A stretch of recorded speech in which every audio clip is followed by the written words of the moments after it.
Hi, this is Scott from What If RCV.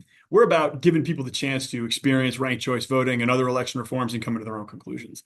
I'm going to tell you about the rough plan we have for our virtual presidential election.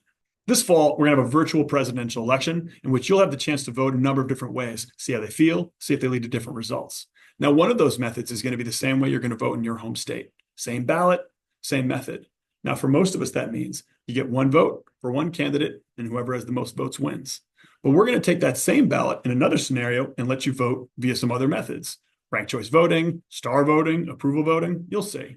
Voting on the same ballot with different methods will probably show us some interesting things, but it probably isn't going to show us the full impact of these election reforms. Because if we're voting differently, then we might have different candidates making it to the ballot or even different candidates entering the race, especially over time.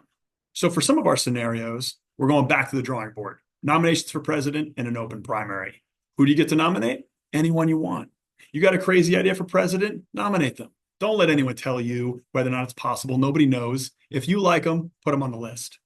In fact, just to make sure that we're getting the creative juices flowing and we're thinking outside the box, outside the ballot box, we're going to have a preliminary round in which the most obvious candidates for president are excluded.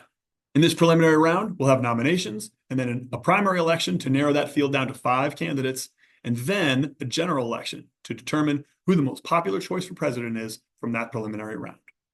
Hopefully, we'll take the opportunity of this preliminary round to open our minds and think about the kinds of candidates we might like to have on the ballot. Then comes the final round, and in this round, of course, the most obvious candidates are eligible to be nominated. So, after one last round of nominations, we'll have an open primary to determine the 5 candidates that will be on the ballot when What If RCV brings its virtual election to your home state. Keep an eye out for us in the meantime. Maybe follow us on social media because we're going to have some interesting content along the way. These elections are virtual, but the issues are real. Your opinions are real. And the message you could be sending to the world of politics in your state and across the country, that's real. And we're going to make the most of it. So look us up. See what stage of the election is underway right now in your state. Join us and see for yourself.